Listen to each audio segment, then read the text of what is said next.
നമസ്കാരം. ശിരൂരിൽ അർജുന് വേണ്ടിയുള്ള അല്ലെങ്കിൽ അർജുന്റെ കൂടെ മറ്റു രണ്ടുപേരും കൂടെ ഉണ്ട്. അവർക്കും ലോറിക്കും വേണ്ടിയിട്ടുള്ള മൂന്നാം ഘട്ട തെരച്ചിൽ ആരംഭിക്കുകയാണ്. ജില്ലാ കളക്ടറുടെ ഉത്തരവ് കാത്തു നിൽക്കുകയാണെന്നാണ് മനസ്സിലാകുന്നത്.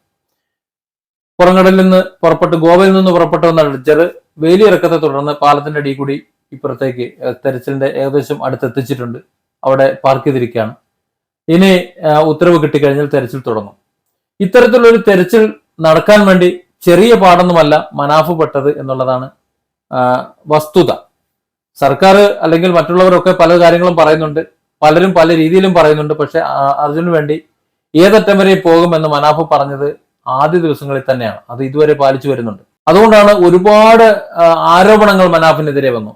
കള്ളക്കടത്തുകാരനാണ്, കൊള്ളക്കാരനാണ്, അതുപോലെ മയക്കുമരുന്ന് കള്ളക്കടത്തുകാരനാണ്, തീവ്രവാദിയാണ് എന്നൊക്കെ പറഞ്ഞ ആ ഒരു ആ നിലയിൽ നിന്ന് അതൊന്നും തൽക്കാലം ചെവിക്കൊള്ളാതെ, അത് മാത്രമല്ല അദ്ദേഹത്തിന്റെ നാട്ടിൽ അദ്ദേഹത്തിന്റെ സ്ഥാപനവുമായി ബന്ധപ്പെട്ട ചില വിഷയങ്ങളുണ്ടായി, അദ്ദേഹത്തിന്റെ ബിസിനസ്സിൽ ചില വിഷയങ്ങളുണ്ടായി.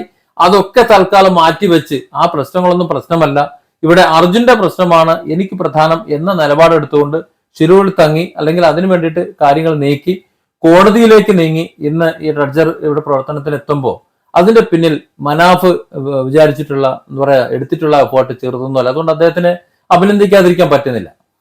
കേവലം ഒരു ഡ്രൈവർ, അദ്ദേഹം പുഴയിലേക്ക് പോയി, കാണാനില്ല, ഞാനെന്ത് ചെയ്യാനാ എന്ന നിലയിൽ വേണമെങ്കിൽ അദ്ദേഹത്തിന് നിലപാടെടുക്കാമായിരുന്നു. പക്ഷെ അങ്ങനെ ഒരു നിലപാടെടുക്കാൻ മനാഫിന് കഴിയില്ല എന്ന നിലയ്ക്കുള്ള ചില കാര്യങ്ങൾ കൂടി എനിക്കറിയാം.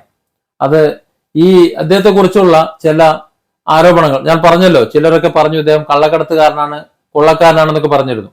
അതിന് തെളിവായി ഒന്ന് രണ്ട് പേർ യൂട്യൂബ് ചാനലുകാർ കൊണ്ടുവന്നത് ഒരു ബില്ലാണ്. ആ ബില്ലാകട്ടെ ഗോവയിൽ നിന്ന് കൊണ്ടുപോയ ഫയർവുഡിന്റെ കാര്യമാണ്, അതായത് വിറകിന്റെ കാര്യത്തെക്കുറിച്ചായിരുന്നു. അതിന്റെ ബില്ലായിരുന്നു.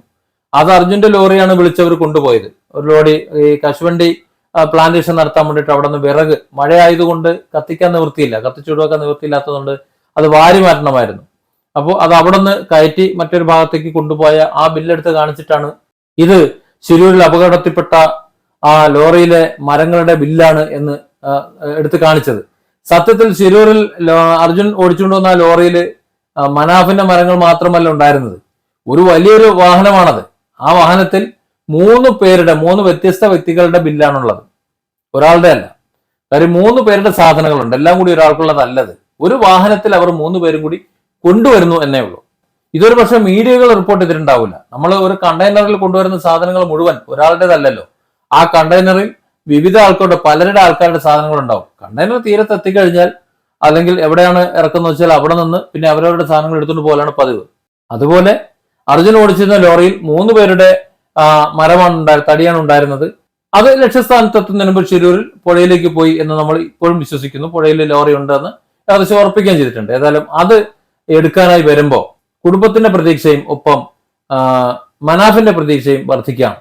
മനാഫ് അർജുന്റെ കുടുംബത്തിന് കൊടുത്തൊരു വാക്കുണ്ട്, നിങ്ങൾക്ക് കർമ്മം ചെയ്യാനെങ്കിലും അർജുന്റെ ശരീരഭാഗമെങ്കിലും എത്തിക്കാതെ ഞാൻ അടങ്ങില്ല. അവൻ എന്റെ കുടുംബത്തിൽപ്പെട്ടവനാണ്, അല്ലെങ്കിൽ എന്റെ കുടുംബത്തിൽപ്പെട്ടവനെ പോലെ തന്നെയാണ് എനിക്ക്. ആ വാക്ക് ഞാൻ പാലിക്കും എന്ന ഒരു വാക്ക്, അതാണ് സത്യത്തിൽ ഇപ്പോഴും പാലിച്ചുകൊണ്ടിരിക്കുന്നത്. അല്ല എന്നുണ്ടെങ്കിൽ എന്തൊക്കെ ആരോപണങ്ങൾ വന്നു, ഏതെല്ലാം രീതിയിൽ പറഞ്ഞു, അതൊക്കെ ഇട്ടെറിഞ്ഞിട്ട് പോണ്ടേ. അങ്ങനെ പോയിട്ടില്ല. ഞാൻ നേരത്തെ പറഞ്ഞ പോലെ അദ്ദേഹത്തിന്റെ ബിസിനസ്സിൽ ചില പ്രയാസങ്ങളുണ്ടായി, അത് കണ്ടില്ല എന്ന് നടിച്ചു. അതുപോലെ ചില യൂട്യൂബ് ചാനലുകൾ അദ്ദേഹത്തെ അപവാദ പ്രചരണങ്ങൾ നടത്തി, കള്ളപ്രചരണങ്ങൾ നടത്തി, അത് കണ്ടില്ല എന്ന് നടിച്ചു. അതിൽ ചിലരുടെ പേരിൽ പരാതി കൊടുക്കേണ്ടി വന്നു, അത് നിർത്താൻ വേണ്ടിയിട്ട് കേസ് കൊടുക്കേണ്ടി വന്നു. അവർക്ക് പിന്നെ അത് അവർ പറഞ്ഞത് കള്ളമാണ് എന്ന് മനസ്സിലാക്കണമെന്ന് തോന്നുന്നു. പിന്നീട് അത്തരം വാർത്തകൾ കണ്ടില്ല. ഏതായാലും 3ാം ഘട്ട തെരച്ചിൽ തുടങ്ങുമ്പോൾ നമുക്ക് ചില പ്രതീക്ഷകൾ തരുന്നുണ്ട്. ആ പ്രതീക്ഷകൾ ഫലിക്കട്ടെ എന്ന് തന്നെ കരുതാം.